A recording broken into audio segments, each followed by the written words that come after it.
In 1964, Porsche created a car that refused to go extinct, not because of how reliable it was, but because people liked it so much. The car that you had a crush on when you were a kid and still have one now as an adult. This is the first of a two-part deep dive into Porsche 911 and how it evolved without ever really changing.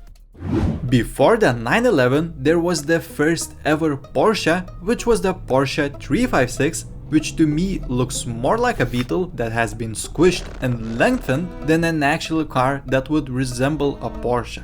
And interestingly enough, it actually was that. It was based heavily on Volkswagen's Beetle, having rear engine layout and using air-cooled flat 4, the same that was in the Beetle. And by the 60s, it was completely dated, being small, cramped and heavily underpowered, and customers were moving to other brands which made more exciting cars. That's why Porsche unveiled a new 911 car which was way bigger, having space for 2 adults and 2 children in the back seats. Now it also had a flat 6 instead of flat 4, which produced more power and had smoother power delivery. Interesting fact, originally the 911 was called Porsche 901, but because the French brand Peugeot had a patent on having a 0 in the middle of their car names, Porsche had to change it to 911, which turned out to be one of the most legendary car models to ever exist and be the first true high-performance car with daily usability in mind.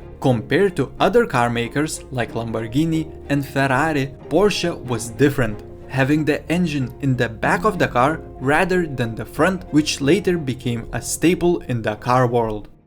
1973 through 1979 was a breakpoint in the car world because of the oil crisis that happened, skyrocketing the fuel prices. Apart from that, USA crash standards changed, which required different bumpers fitted to the cars. And if that wasn't enough, Porsche faced fierce competition from Ferrari, which had mid-engine V8 supercar, Lamborghini released its Countach, and Datsun introduced the 240Z, which at that time was an affordable sports car. And now it's defo not affordable. This shit is crazy. They literally go for around like $40,000 if you're lucky. Because of all that, at the time Porsche even considered replacing the 911 with the Porsche 928, which was a front-engine GT car which could better compete with Ferrari and other GT cars like Jaguars and BMWs. And even though I'm about to trash talk the 928 a bit, a lot of people will probably agree with me that so as far as I'm concerned, the 928 is alright. But it wasn't all alright. What was lacking in the 928 was the soul. And I can say the reason why I love Porsche so much is that the buyers do care about the car having a soul. If you want something flashy, you buy a Ferrari, but if you want soul and driving experience, you buy a 911, and ultimately that's why it didn't phase out, since people wanted the rawness of the 911. And because the 928 was selling quite badly and was failing to replace the 911, Porsche kept improving the 911G series, which lasted for 16 years and was the longest 911 generation that ever existed by a long shot. But that isn't all good, since by the late 1980s it got criticized heavily for being ancient, so Porsche had to do something. And change something they did. They released the 964 of the 911, which is by far the most beautiful 911 to ever exist. And if you disagree with me, you're just wrong. I don't know what exactly makes it that appealing to me, but it has that charm that no other generation has. And in fact, it was upgraded a lot from the G series, even though it doesn't look way too different, which is the whole theme of the 911. This new 964 had 85% new components, introduced all-wheel drive, which was rare in that age, had new safety features like ABS, kinda crazy to think that there was no ABS before that, introduced airbags to 911 lineup, had power steering and other small changes. And with all these changes, the development costs were so huge that it almost bankrupted Porsche, since from expected 30,000 cars per year, Porsche was only available to sell around 14,000 cars at its peak year, to the point that Porsche even considered ending 911 altogether and putting their focus mainly on the cheaper Boxster 986.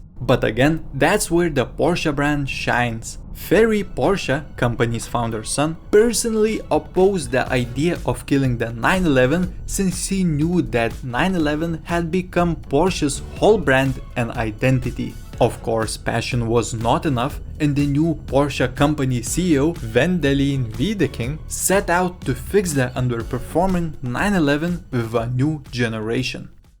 And that's how the last air-cooled Porsche 911 was made, the 993 generation. And even though they were on the brink of bankruptcy, Porsche didn't cheap out on it. Rather, they went all in, making the look of it even more refined and modernized. The new 993 had new multi-link rear suspension, improving stability, had 6-speed manual now as standard, and had better brakes all around. In this generation, they even introduced for the first time a GT car, more specifically the Porsche GT2, which absolutely looks gorgeous, with massive rear wing and bolt-on fenders to fit wider racing tires. And it probably drives as great as it looks, but because they made only 57 GT2 cars, the car now goes in the market for around $1 to $2 million, so yeah.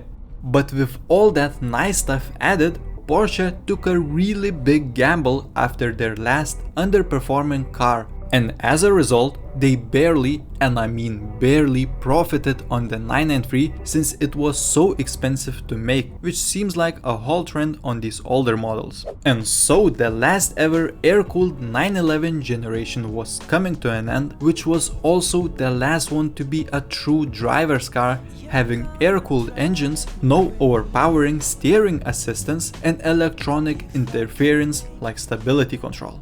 But it failed to do the main thing, and even though Porsche was no longer at the edge of bankruptcy, they still were in a really bad financial situation, which had to be changed promptly for Porsche to not go extinct.